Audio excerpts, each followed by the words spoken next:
of you who aren't watching.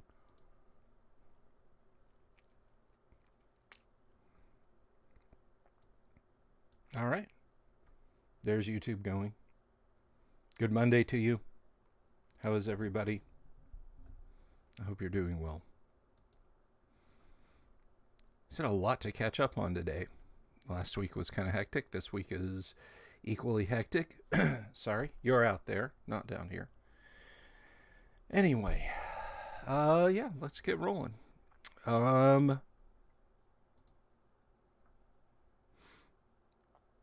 me see here. What do we? Oh, you know what? Let's just start the day off with today's Christmas Advent calendar. Star Wars. I have this here to hand. This is the Lego Star Wars Christmas Advent calendar. Not in focus at all. There you go. And each one of these is a Lego minifig or miniature Lego piece, not necessarily a minifig, which I think that's just specifically the people. So let's take a look at what we got. The first one, let's switch on the desktop camera there. Zoom that out a little bit.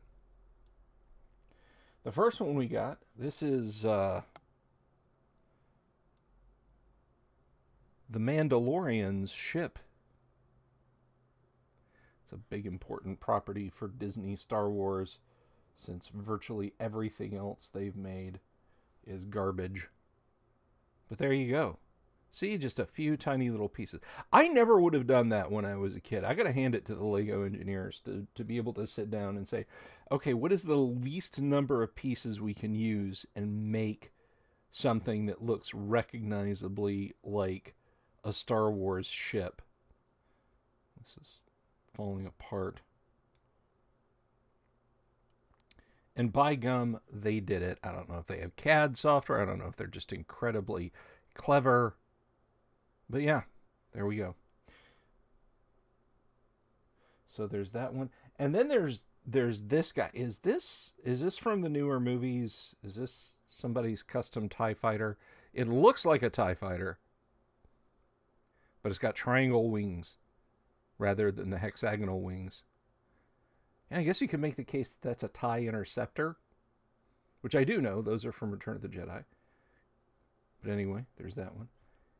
And the final one, today's, is the one, the only, Luke Skywalker himself. He's got his macro binoculars there. He's got his father's lightsaber. So, Luke Skywalker minifig. Those are our Lego Christmas Advent calendar pieces. I hope you enjoyed seeing those as much as I did building them last year, not this year. Hi, Damien. Damien over on YouTube. I see you. So, sorry for the slight lateness today, by the way, guys. I had to finish up my lunch. Yes, indeed. My yummy, yummy lunch of pizza rolls and a Coca-Cola. The breakfast of champions.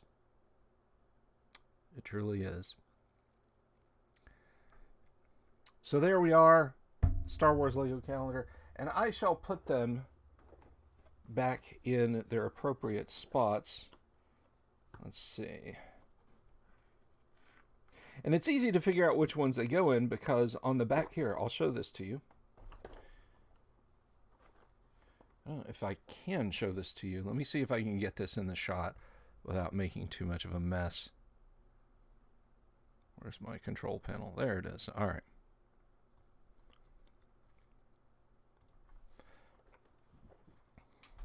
All right. As if you notice, on the back flap of each little door are the instructions, so I know which go where.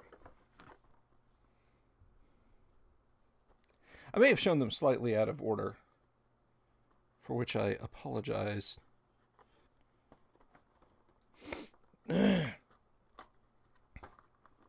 Yeah, Luke was actually sooner in the rotation. He was for the 4th. May the 4th be with you. Yeah? And let's see. The weird TIE fighter looking ship. You guys could just say what they are, you know. Yeah, that was today. So I did them in the wrong order. Big deal. Nobody seems to care much about Christmas around here anyway.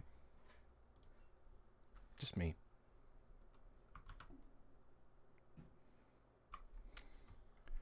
Anyway.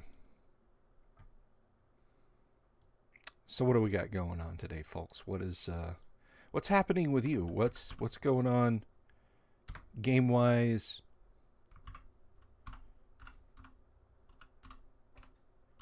You got games going on or what?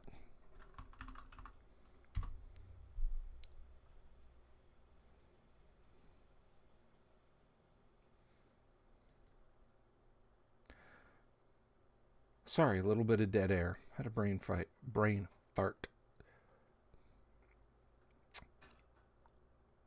I had a good weekend. Well, no, I had a half good weekend. It was all right.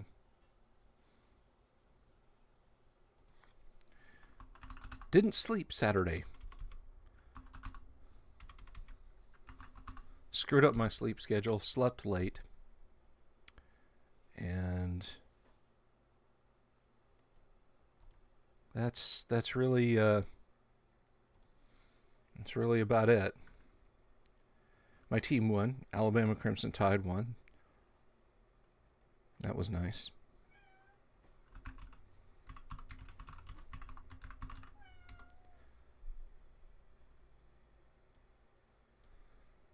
Hang on.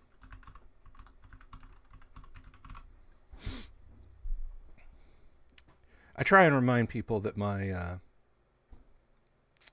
my channel is the Dungeon Delver. If you look up the Delver's Dungeon on YouTube, for some reason, like your first hits are erotic hypnosis ASMR videos. I don't know. Maybe I should hitch my wagon to that. Maybe I should try and use that as a springboard. Like, hey, come on, you can talk about Dungeons and Dragons, D&D ASMR. How cool would that be?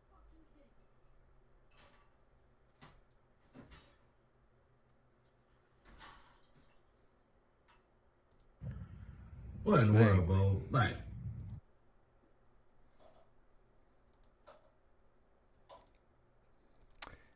oh, Damien says, starting today, I got to babysit my mom's foster kid while she's out of town. Dad can't.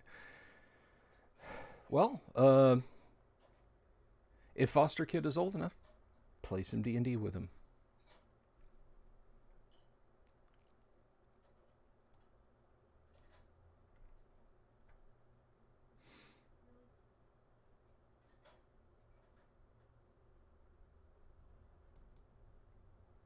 Sorry, there's a little bit of background noise that's a little distracting. My apologies.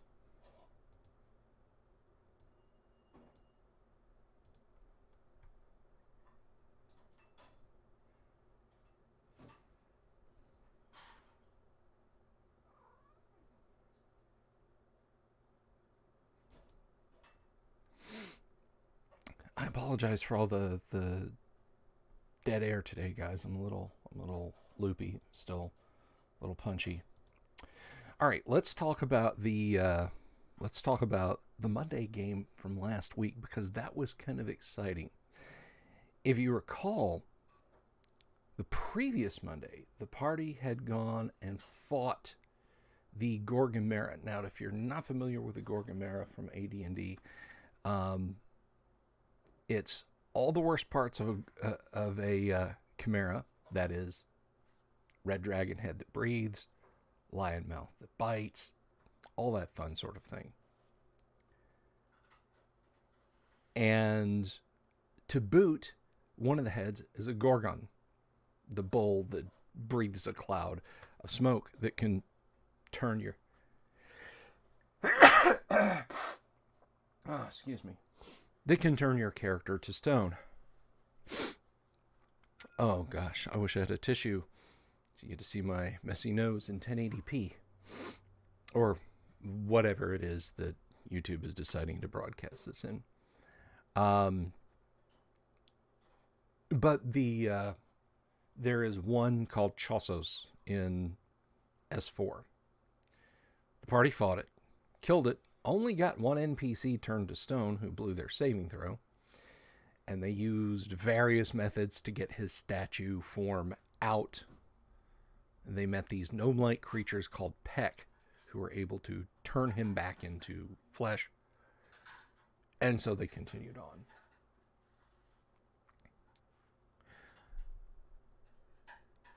And they went back to the cave to see if they missed any loot.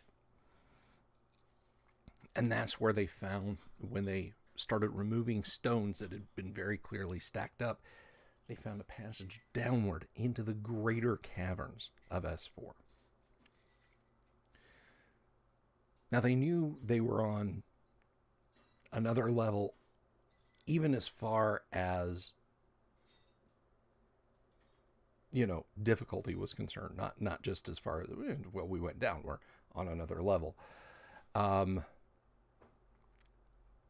They explored a few caves here and again, didn't really have an encounter. Now, one of the more interesting and annoying things about S4, annoying for me as a dungeon master, is unless a party is in close proximity to a given lair of a monster, you skip random encounters. There's no random encounter table for it. There aren't troglodytes roaming around. There aren't the random ogre you'll bump into, a party of orcs, the occasional Medusa.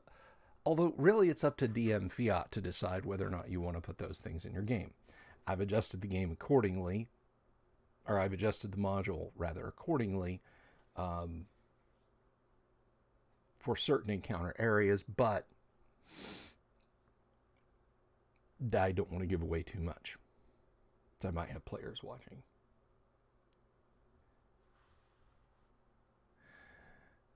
So, to that end, the party spent a long time exploring in silence. And we're going to go off this way, and we're going to go off that way. Well, they finally came in to a cave, and there's this big demon idol in there. Not the demon idol, but a demon idol. As soon as everybody walks in, a few different things start to happen. While they're examining the demon idol and looking at it, it begins to speak. And it says,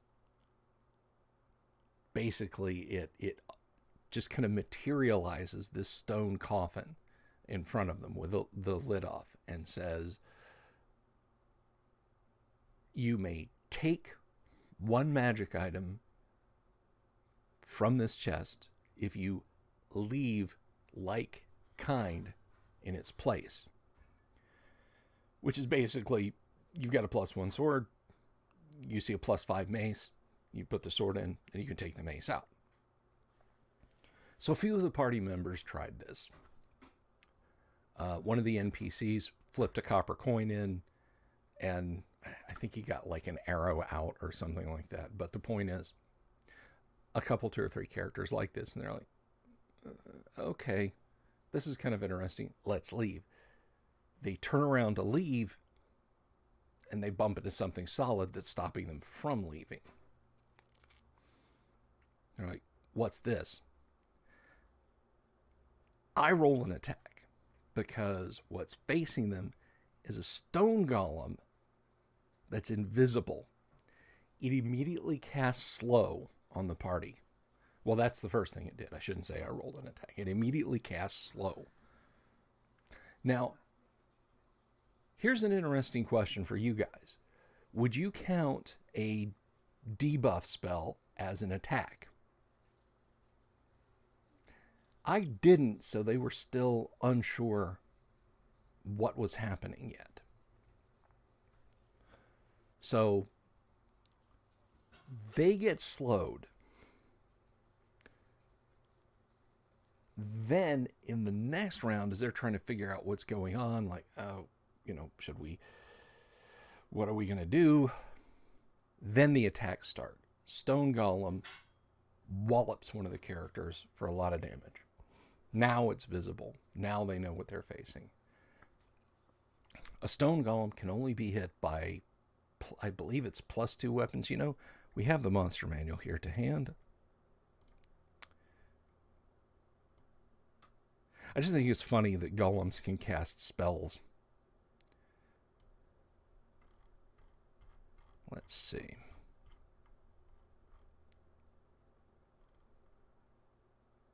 Yeah, +2 weapons. Only a few characters have +2 or better weapons. So they start wailing on it, and it's focusing on beating, I believe, Jeff's Ranger, Logan, to Flinders. And they're wailing on it.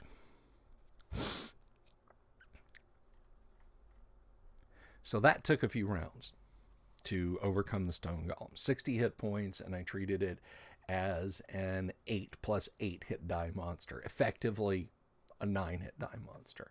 Which, by the way, that's a little teaching lesson for you there. And I'd have to go back and look in the Dungeon Master's Guide, but essentially, if a monster is listed as having like 4+2 hit dice. First of all, the +2 is not additional hit dice. I thought it was when I was a kid. 4+2 hit dice, it's a 6 hit die monster. Why didn't he just write 6 hit die? I don't know. But that's not the case. The creature in question, in this case, the stone golem, 60 hit points. If you divide that by 8, you come up with, let me see, 8. So it's like 7 remainder 4, I believe. Yeah. Well, plus more than 2 hit points, you go over to the next column of hit dice. So it's attacking as an 8 hit die monster. And it was doing so effectively, but the party was giving as good as they got. And eventually they smashed the thing down. They used up some healing, and they continued to explore. Now this is where it got fun. Because if you're not familiar with S4, there is a passage, maybe a series of passages, I don't want to spoil it for the party, where in the middle of this natural cave dungeon, with nothing seemingly made by people other than the occasional golems they bumped into, and the faces in the entry gallery that warn the party off, and the occasional stone bridge. Okay, look, there's a lot of man-made stuff in here. But in natural caves, they find these huge iron doors. They're like 17 feet tall and 8 feet wide. And it's a set of double doors sitting in a hallway. And there's all these glyphs around them, and then there's a plate on the wall with a warning to them, which I read to them, and they dutifully took down. And that's where we left off, in front of that door, because they're not sure what's behind that door. And we'll find out this week. And speaking of this week, if any of my players are watching this, and I hope they are, I hope some people are, we've got no game tonight. We're gaming on Thursday, so I can play the Christmas game with the party. Just FYI. So, to move right along, that's where we left off. The party standing in front of the door, deciding on whether or not they wanted to open it. And that's how that went. Now, I know you guys have been watching along, following along with the game on the Monday, on Tuesday. I get very Monday game-minded. My apologies. Anyway, the Tuesday game. We'll be playing tomorrow. For those of you who don't know, might be new to the channel, might be watching for the first time, My videos are usually a little better than this. My live streams are usually a little better than this. But Tuesday's game starts at 12:30 Eastern. We would be playing some first edition Advanced Dungeons and Dragons live stream. The party, that group, is currently exploring Castle Greyhawk and deciding on what to do. They're fleeing from a house full of zombies in Castle Greyhawk. Not in the dungeons, but in the castle proper. So we'll find out what happens next. It's sort of a reverse Night of the Living Dead. They broke into a boarded up house that was full of zombies. So they're currently fleeing from them. Q Baker Street by Jerry Rafferty. My light just went out. Still planning on playing Gamma World, on doing a Gamma World live stream in the new year, starting probably in the second week of January, maybe the third week. I'd say the closer we'll get to it, but that's not that far away.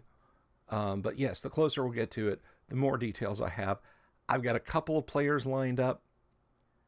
I'm thinking there's 2 to 3 more slots. So if you're interested in playing First Edition Gamma World on Friday nights, and it'll be live streamed, let me know.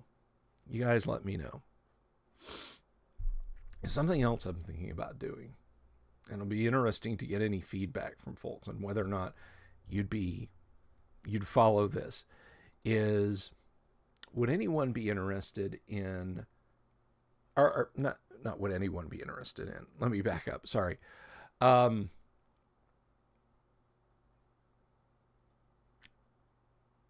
Would you be more inclined to watch, participate in the chats, that sort of thing, if the live streams were at sometime in the evenings? Just think about it. I'm thinking about moving the time slot for the live streams during the week, because 2 of them are going to be games, and then I've got a session with Kyle, a live stream session. By the way, his live stream this week is going to be his last of the year. He's going on an extended vacation and won't be back till next year. So we're going to have fun this week. Tomorrow, actually. Tomorrow you get 2. You get the game during the day, and then during the evening, Kyle will be here.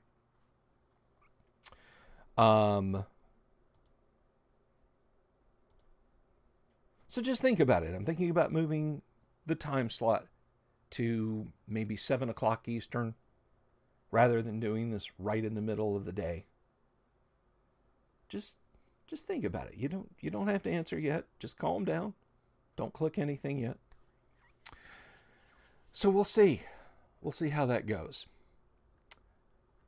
So D&D tomorrow, Kyle tomorrow evening. Wednesday, I'll probably just move it back to a midday stream on Wednesday.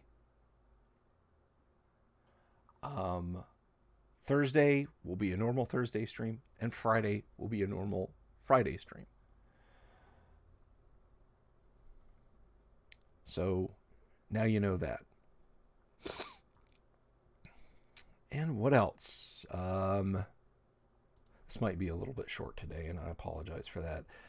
Oh, I do want to mention that the channel has 822 subs, and I couldn't be happier because it was 819 on Friday. I realize 3 days, 1 sub a day is not really that big of a deal, but it is for me. 822 subs means we're a lot closer to hitting 1,000 subs. And what does 1,000 subs have to do with the price of tea in China, you might ask? When this channel hits 1,000 subs, you're going to see some anyway.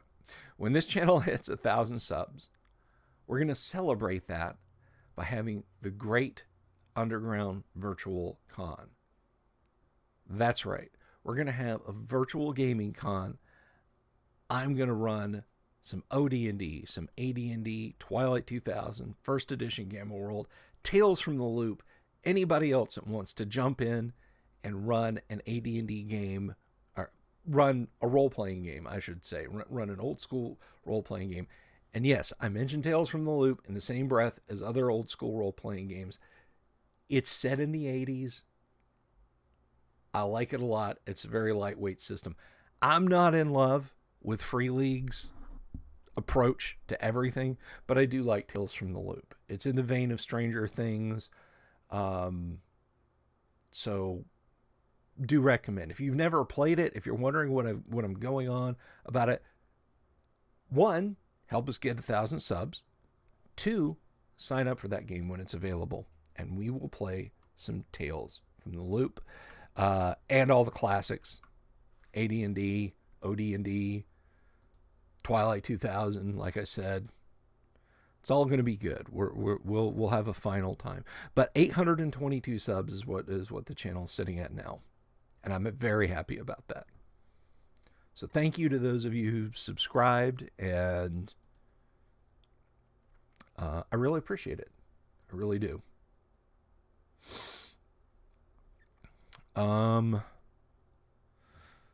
So what else do we have?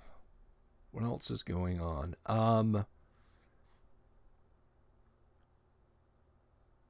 Oh, that's right. So Wednesday's live stream. This is something that I'd been planning to do since I got the Hero Quest.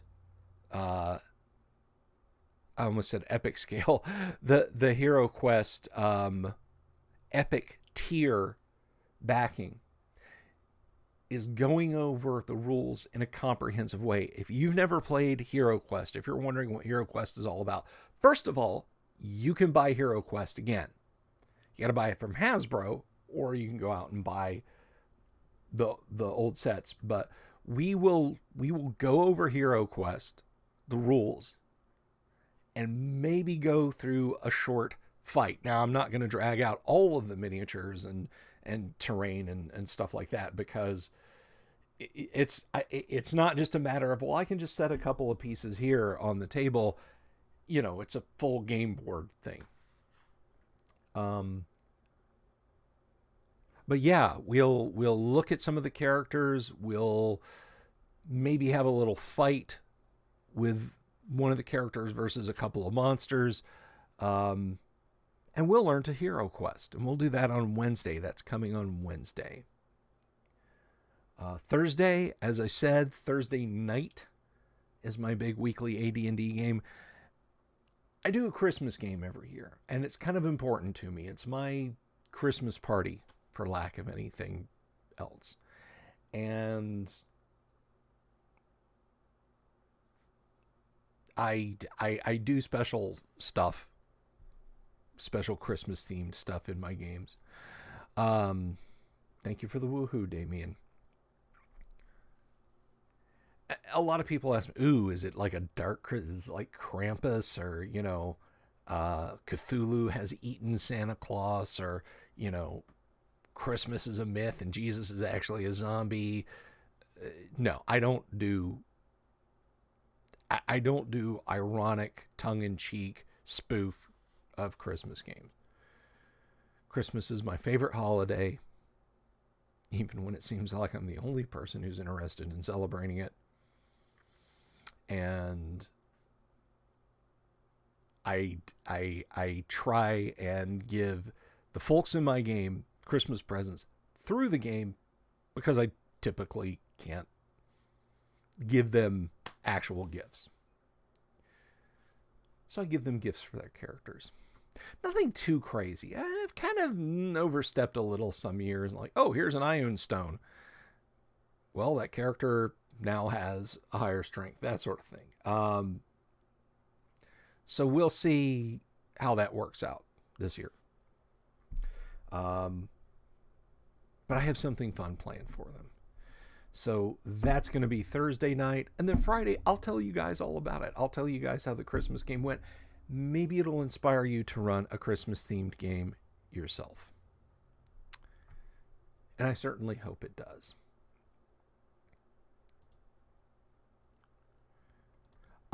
Now, the closer we get to Christmas, the crazier things seem to be getting.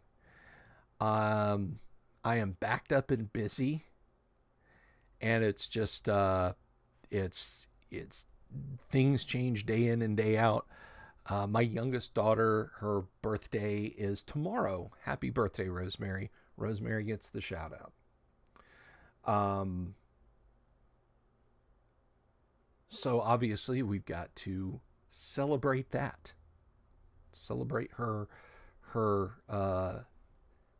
natal anniversary, as it were. And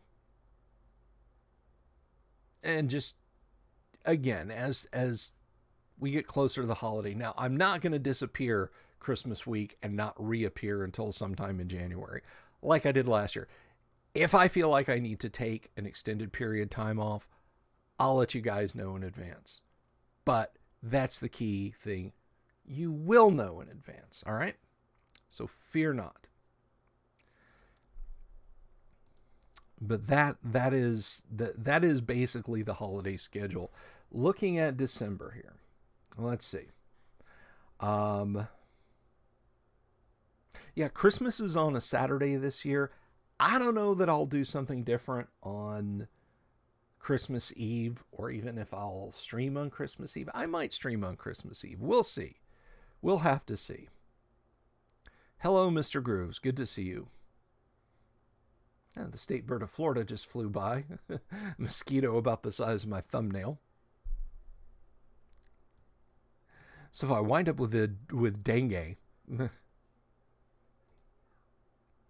you guys will know why. Or if I'm just picked up bodily and taken out of the camera shot and turned into just a giant blood bag, you know what happened. Good to see you, Mr. Grooves. You know, it's funny. I have at least 4 or 5 people watching the stream that I know, and YouTube's fuckery is saying concurrent viewers 0.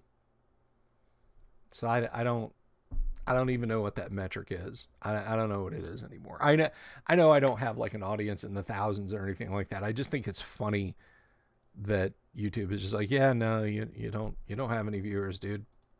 So if you're watching out there, whether you're on YouTube or on Facebook, wave, say hi, say hello. I promise I won't dox you.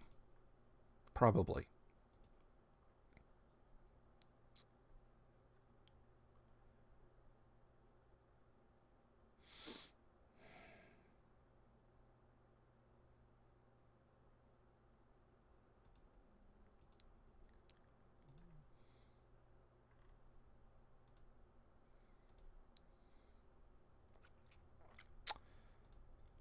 But anyhow, something that's coming in 2022, I think also, not in substitution of the live streams, but to kind of bolster them. I did some shorts last year, some silly little short videos, or in the past year, in the summer and autumn, that I think people kind of liked.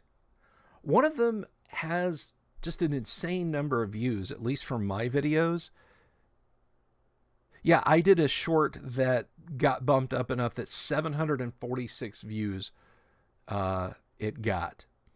And it's just me talking about it's 37 seconds long, and it's me talking about curves I'm about to throw my party in their adventure.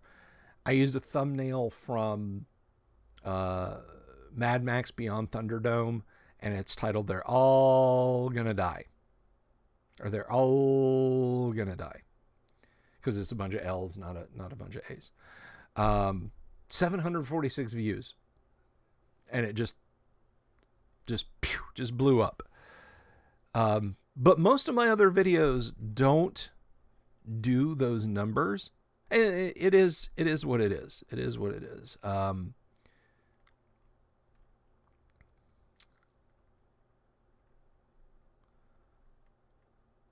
But that just that surprised the heck out of me. So maybe I'll do more of those pre-recorded videos of varying lengths, shorts and other videos.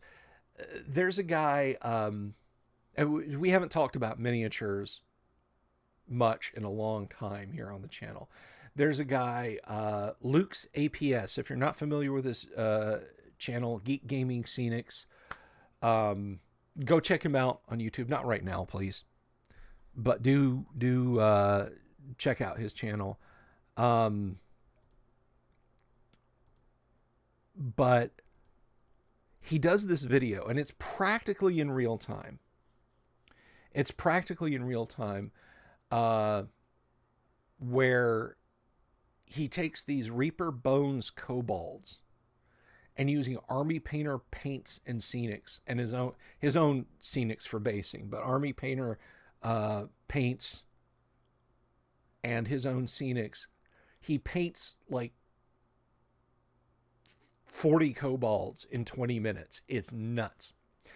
And the thing about miniature painting, and I've tried to emphasize this, is when you're painting groups of monsters, it doesn't matter. All right? If you're not painting Tiamat or Orcus or Hieronymus, you're not painting a figure for the ages. You're painting something that the party is going to plow through, or that might plow through them. The players are not focused on what kobold number 27 looks like. Nobody's going to say, wait, can we have a moment of appreciation just for this orc, please? Is that not magnificent? Look at that. Look at the detail. Look how you shaded him. They're not. If you're a DM and you think, well, and a painter, and you're like, well, I'm going to individually, carefully paint all of my miniatures and give each one of them a distinct character, you're kind of never going to finish. You can speed paint or you can paint well, but you can't do both. So following his mounting methods, I have all of my kobolds mounted on armatures, which are they're the 2-foot paint stirrers from Home Depot with a dowel glued to the bottom so it's a handle. So I have them mounted the way he mounts those. And I want to make a short video where basically I go in and I use his methods and see if I can duplicate his results in the same amount of time. Just do everything that he did, probably minus the hot pockets that he made halfway through the video. There's samosas, but what is a samosa but a hot pocket?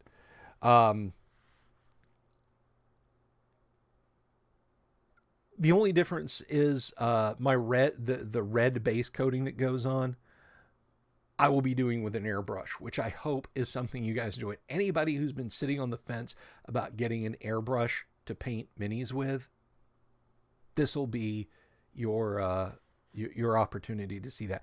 So I'm thinking about moving crafting videos over to just shorter format like that rather than paint for an hour on camera. If that's something you guys would like. The Kobold video is definitely coming in the new year. And then if it's successful, I'm going to try and do the same methodology, but with goblins, because I have a huge raft of goblin miniatures. And these guys are all metal Reaper miniatures because I started building these armies up before Reaper started doing their dungeon encounters, which were pre-painted minis, which were quite nice. Pre-painted plastic non-random minis, and then they just said, screw it, we'll just start releasing Reaper's Bones, which are the same sculpts but unpainted. I had quite a collection, and this is my fault, but a lot of them got accidentally thrown away. My storage for them, because they were plastic Monster Horde pre-painted minis, was to put them in a plastic grocery bag. I'm pretty sure it got picked up and thrown away. So somewhere in the landfill, many miles away, lie my first collection of Reaper Bones. And by the time I got around to buying up more, Reaper was deleting that stock, which is a shame because it was great to get non-random minis, hordes of minis that weren't the D&D minis. My gripe about the D&D minis is that even their kobolds, at least the first waves of them, were on 1-inch bases. A kobold that's not much more than a 1/2 inch tall on a 1-inch base. You can't do 3 across or 4, 5, or 6 across in terrain when you've got 1-inch bases. It just, you end up having to stack, and it turns into a bit of a mess. So, Mr. Grooves, good, fast, or cheap? Pick 2. That's right. I would even debate that good and cheap are not not compatible. So it'll be fast and cheap, the painting methodology. But I'm going to do that in January, and we'll just see if I can do it. I'll time the video. So that's coming in the new year. So all that's going to be happening after the holidays. Livestream Gamma World game. Mr. Grooves, you interested in playing Gamma World on Friday nights? I bet you would be. First edition Gamma World. Some crafting videos, and possibly a schedule change. Possibly a gear shift to an evening schedule again for the live streams. I think folks would be a little bit more interested if I started doing it in the evenings. Maybe kind of build up. I don't think, I could be wrong about this. I would love to be wrong about this. This is not a complaint. This is just a statement of fact. I don't think we're going to get to 1,000 subs between now and the end of the year. That's 25 days from now. It's 25 days to January 1st. So I feel like, I mean, if we did, it would be awesome. If we hit 1,000 subs in 800,000, 820. If we got 178 subs in 25 days, I would jump for joy. That would be fantastic. But it'll come when it comes. So that's that's basically where things are headed for the new year. So for 2022, a few changes, not a huge number of changes. But we'll see. We will, as the man once said, proceed apace.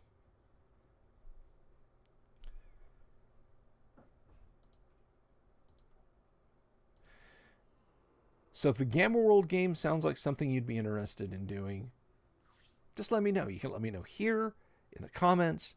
You can comment on the Discord. We do play on Discord. I've got a nice dice bot on the channel. It's a lot of fun. So just let me know if that's something you'd like to do. First edition Gamma World. And if you're wondering why I'm leaning so hard on first edition Gamma World, 1, it's awesome. 2, it was written by James Ward, who is awesome. 3, it is designed to be highly compatible with first edition AD&D. And I've mentioned this before, but it bears mentioning again.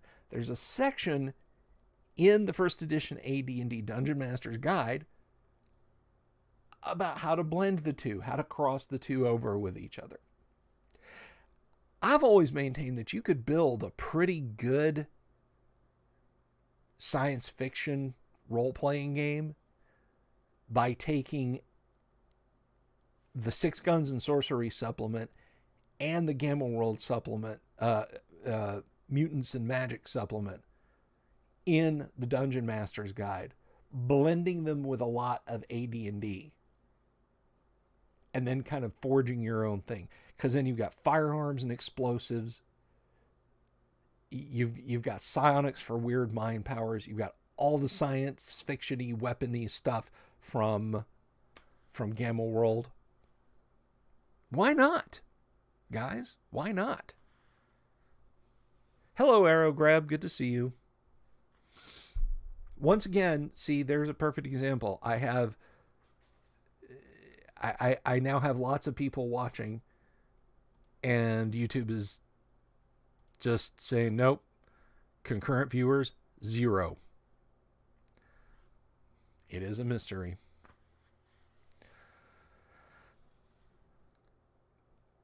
So the Gamma World game will be happening. Oh, now it's saying I have 1 viewer. The Gamma Roll game will be happening on Friday evenings. There'll be at least 2 episodes a week that are in the evening. So we may shift to an all evening live stream format. So I gotta stream in the evenings anyway, so Kyle can be on the show. Because right now is like 3:00 in the morning. Let me see, it's it's like 3 or 4 in the morning in Melbourne, Australia right now, and I couldn't ask Kyle to get up well before dawn to do this live stream. Hell, I'm wide awake and I can barely do it myself. But that's the breakdown for the coming year. Crazy Christmas times, and then we'll feed into a new schedule. So you guys, just if you have any questions, fire away. Just ask your questions. If you want to play in either the Tuesday first edition AD&D live stream game, ask away. If you want to play in the Gamma World game, if you got interest in that, in doing that on Friday evenings, ask away. Now that will start, the Friday Gamma World game starts at 9:30 Eastern. And that's to give my friends out on the left coast enough time to get home, get settled, and start playing.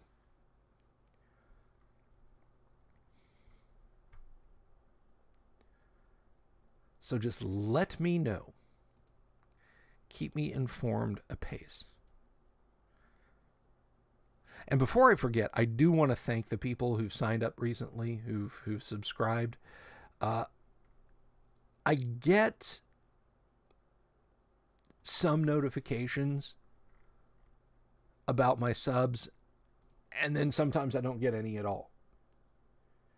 So I know who you are who subscribe to my channels. I get, like, one person subscribes, YouTube will notify me.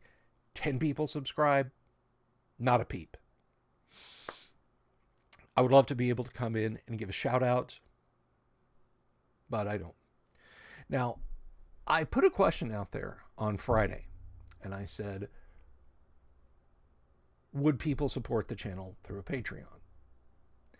And at least a few people said yes, they would. So that's something else that I may do in the coming year. I don't know what I do for my patrons, but I'll figure something out. I am sure I can figure something out. So I think that will happen. And to be honest, I know I'm not trying to get rich doing this, but things like my studio light blinking out, a couple, 2 or 3 other improvements to the show I'd like to make.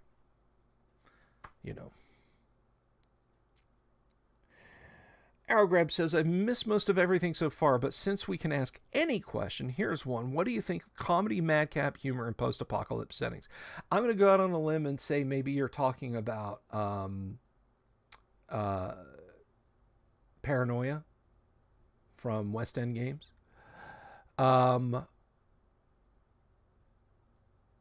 So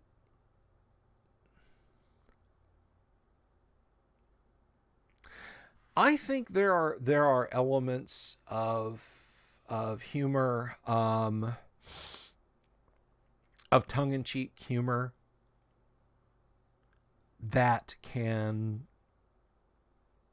be interesting and fun to see. I've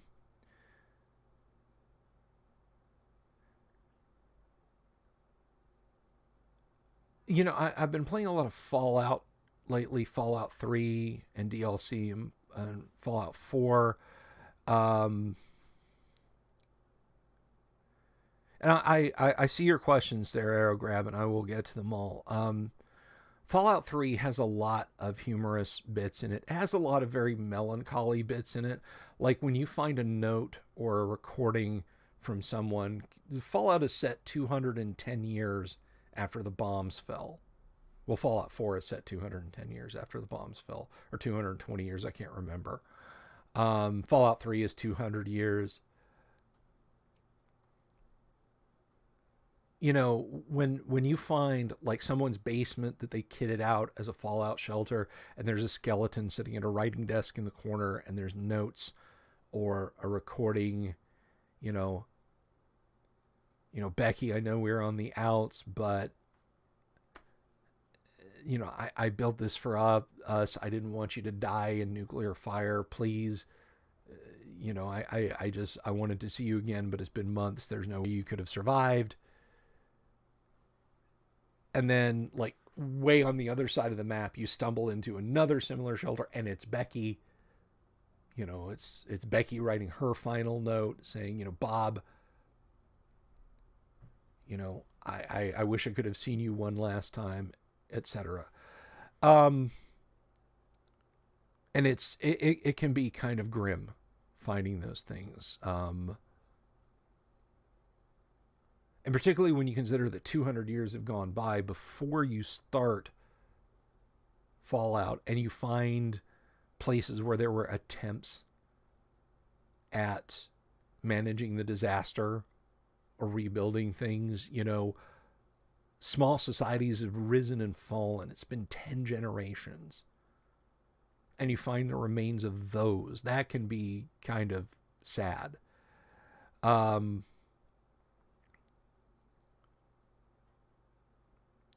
To me, the humor in a post-apocalyptic tabletop role-playing game should come from the players, particularly if you're playing a Circle of Light game, which is, your little village is just a circle of light, and everything else outside of it is completely dark. It's been 100 years, 200 years, however long it's been since anything existed. And some of the adventurers take up torches and they try to expand that circle of light. So, they're trying to understand why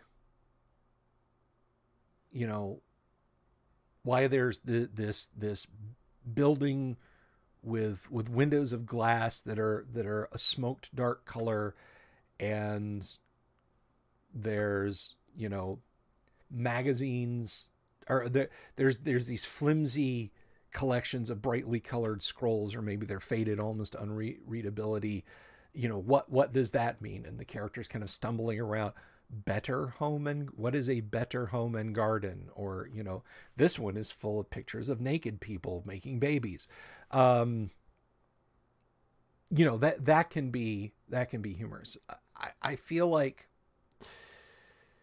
being completely gonzo and being completely over the top with the humor and just hitting people with the heads over it, saying, "Oh, it's funny," that can wear thin. That can wear pretty thin.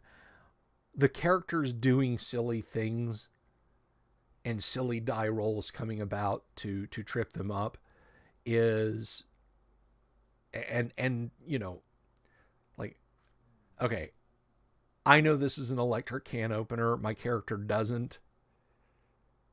So I'm going to give this long rumination on what this might be based on your description, DM. I think those moments can be fun, and they can lighten up the fact that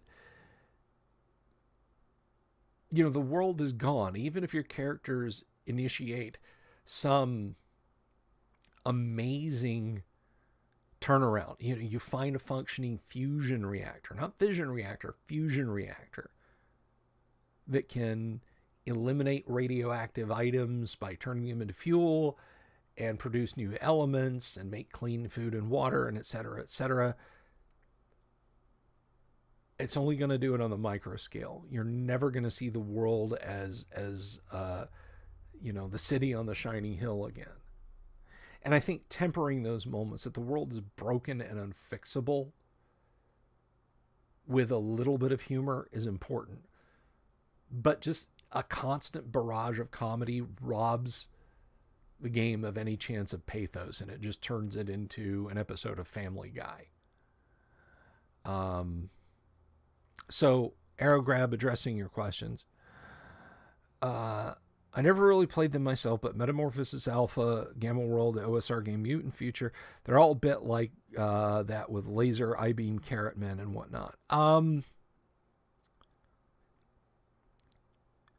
So I think Jim was being pretty sincere with Metamorphosis Alpha, and I think his experiences with Metamorphosis Alpha, maybe we can get Jim on the show after the first of the year again and ask him specifically about humor in that. That's a good idea. That's a good idea, Aerograb. We'll talk to Jim about that.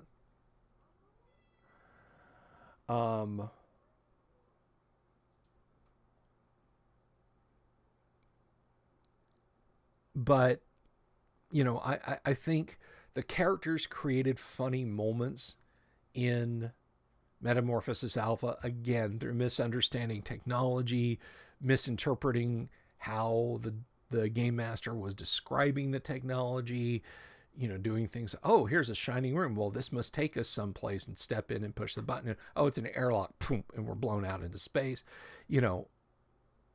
Humorous deaths like that. And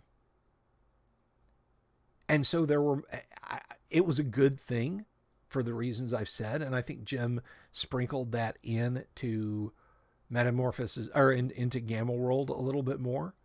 But, Gamma World doesn't have overriding, hit you over the head, oversaturated humor.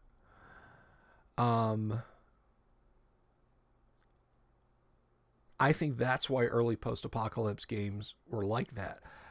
By the time you start getting around to stuff like Mutant Future and so on, and other games like later editions of Gamma World that were not written by Jim Ward, by the time they start pushing those things,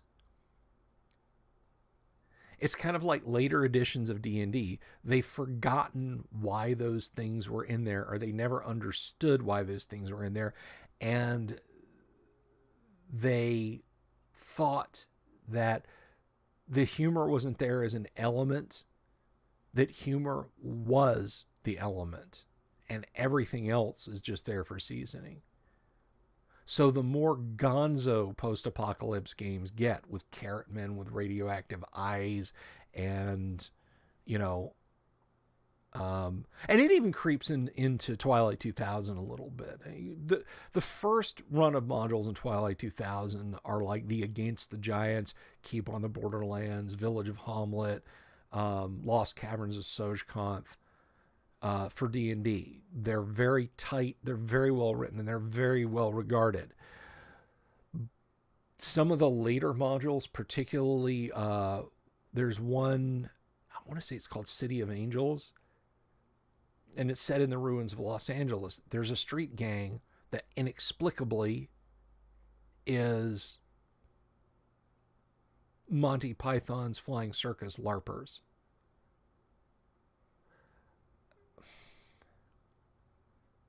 I just, Los Angeles is blasted radioactive ruins. A street gang of Monty Python LARPers, when you've gone from desperate tank battles between the remnants of armies in Europe to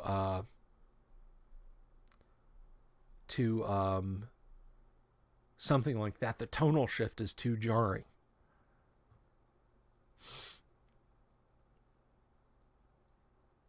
Aerograb says, that's a fascinating perspective. I think there's an interesting cultural divide.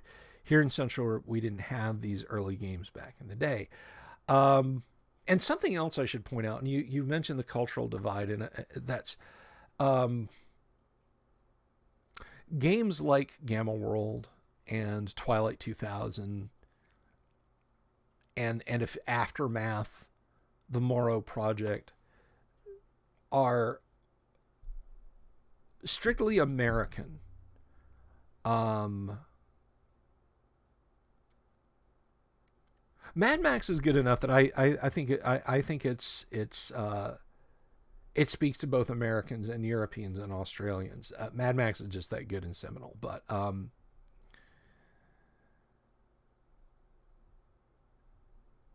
But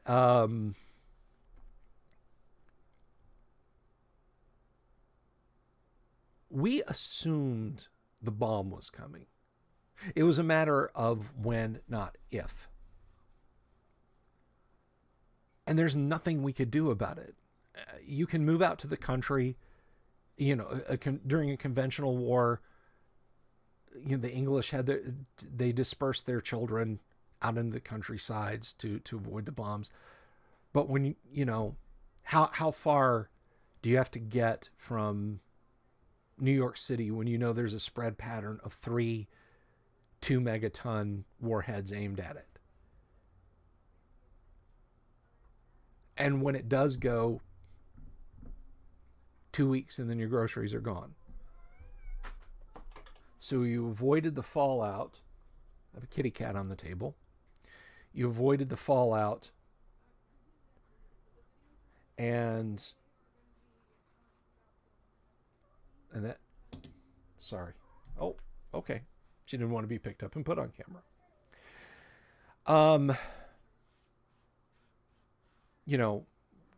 Starving to death, dying at the hands of lawless people, or eventually radioactive fallout gets you because every city is on fire because of nuclear weapons.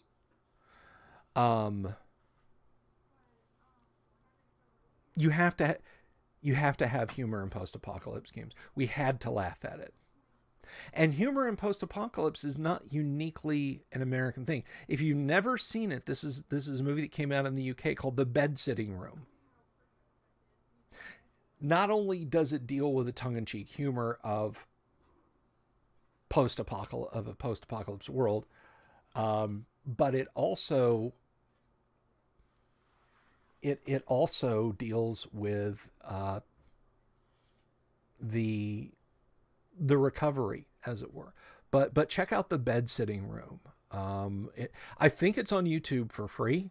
I could be wrong. You know what? Let's have a look. Let's have a look.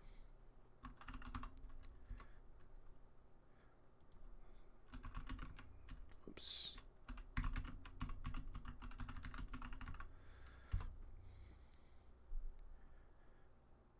Yeah, here, I'll link it to you. I'll share this with you guys. So check that out. If you've never seen The Bed-Sitting Room, you should give it a look.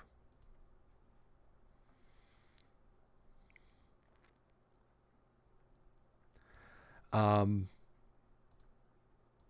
it just comes down to that. You have to laugh at it. You have to laugh at it. Otherwise, it's just too bleak.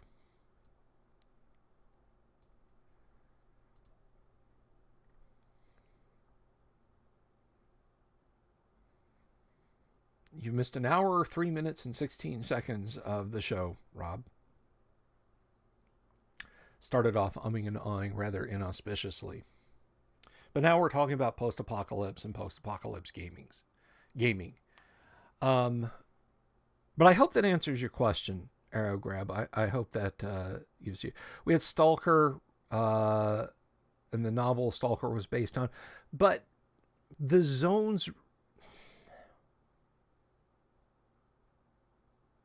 The zones in Stalker and Roadside Picnic don't so much represent a post-apocalypse because the world is like, you don't have to go into a zone in Stalker, Roadside Picnic. That's reserved for the main characters. The world at large just benefits from the miracle of the sciences that are coming out of the zones. It's kind of hinted that isn't something you should tamper with. The artifacts that come out of the zones, and they really should have been left inside the zones. But it's not a world-ending event. It's not the Tiawawaki, the end of the world as we know it.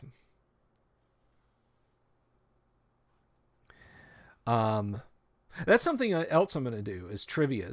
We're going to bring back D&D trivia, and there's going to be prizes, and I'm going to send out the lobster prizes. I promise. Rob Cockule says, I've never heard of the Bed Sitting Room. It's Gamma World UK. The Bed Sitting Room is absolutely Gamma World UK, and you should absolutely check it out. So if you look at that and you enjoy it and you want to play, almost said Twilight. I would love to run a long-term Twilight 2000 live stream game. But if you want to play Gamma World on Friday nights, 9:30 Eastern. That's 6:30 for folks out on the left coast. Leave me a message in the Discord or what have you, and we'll get you signed up, and it'll be a lot of fun. Boy, we talked about a lot of post-apocalypse today. I did the game summary from last Monday's game. Finally got around to it today. Rock Lobster. Caught you guys up on the schedule a bit of what's happening this holiday season. I think that brings us right back to here. We had some good post-apocalypse talk.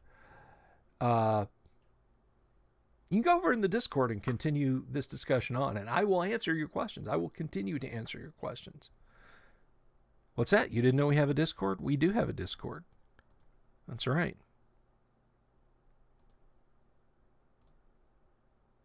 You can come over to the Discord channel and pick it up right there.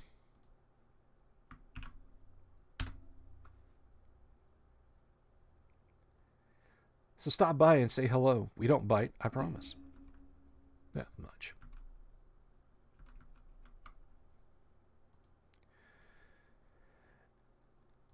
And then I think unless anyone, let's see. Oh, all PA show and I missed it. Sorry. It wasn't really an all PA show. We talked a little bit about post-apocalypse topics and science fiction and humor in gaming.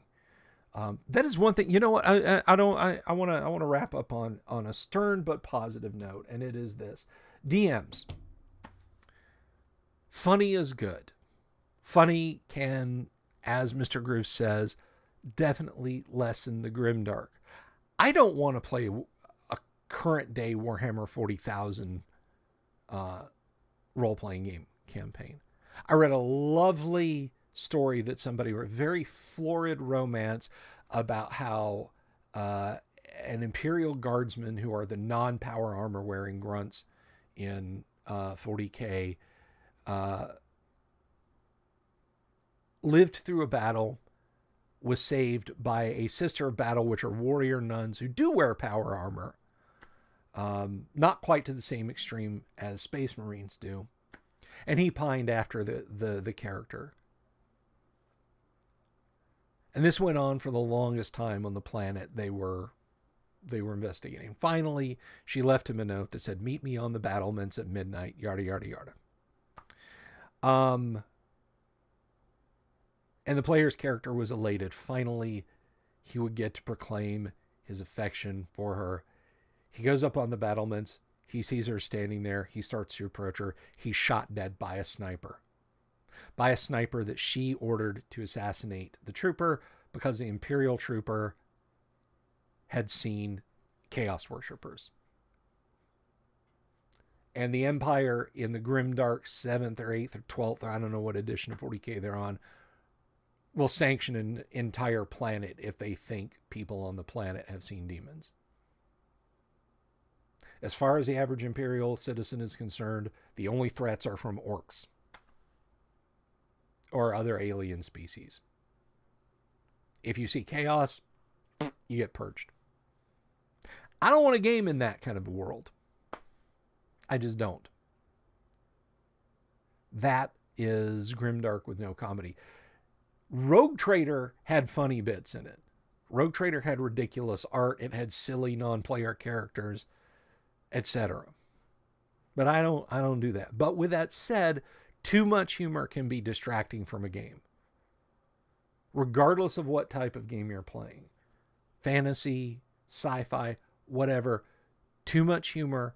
The kid who won't shut up doing the Knights Who Say Knee can derail your game. It can scupper your game. Don't let your game get dragged completely off the rails by a guy who just saw that one episode of Freaks and Geeks, or just saw that Zero Charisma movie.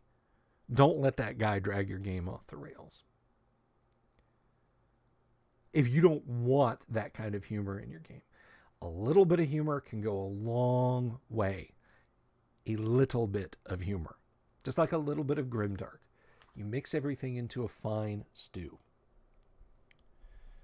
Oh, sure. Now I have more viewers. But anyway, that is where I'm going to wrap up for the day. Guys, we'll be back tomorrow with the first edition AD&D live stream. Have all my players. Yes, Paranoia got away with humor because Paranoia was a humorous game. But we'll be back tomorrow day during the live stream for the AD&D game. And then tomorrow night, we'll have a live stream when we'll have Kyle on. And maybe he'll have something to say about post-apocalypse and humor. Anyway, until then, guys, thank you. I apologize for the slow, stammery start. It's just been kind of one of those days. So y'all have an absolutely fun one. Thanks for being here. Love you all. Appreciate it. And keep being awesome. Take care.